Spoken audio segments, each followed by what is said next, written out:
Steal furniture? Almost lose your job. So my dad owns a house that he's been renting for some time now.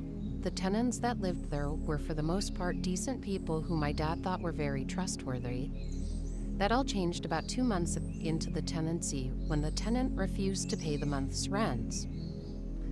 My dad showed some leniency and gave them another month to pay up what was owed. They didn't pay a thing.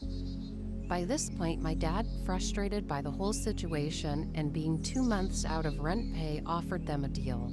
Leave the house ASAP and then only pay half the money owed. They countered with a different agreement. They would leave the house in a clean state with all the furniture left behind as compensation. My dad, wanting to just be done with them, agreed.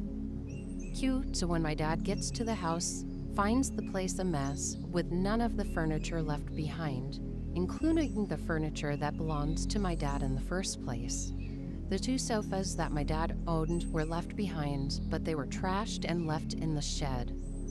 When my dad confronted them asking for them to pay up the full amount that the furniture was worth, he was met with a promise of payment after 2 weeks, which he didn't believe, and when he requested they pay earlier, he was met with "good luck getting your money," followed by laughing emojis. This made my dad get angry, and he decided he wasn't going to let this slide. My dad knew that the tenant was a Christian pastor of a church, and his son also had some job related to the church.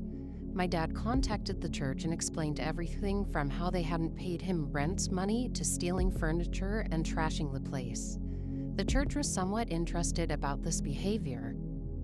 The next day, my dad gets an angry phone call from the tenant's son cursing at him and asking what he thought he was doing, contacting the church, saying he was being unfair.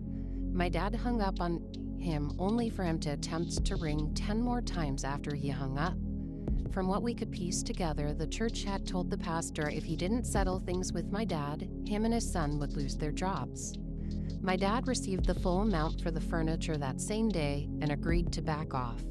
My dad later said it was never about the money, but the way this guy treated him and his values, my dad being a Christian himself, was disappointed.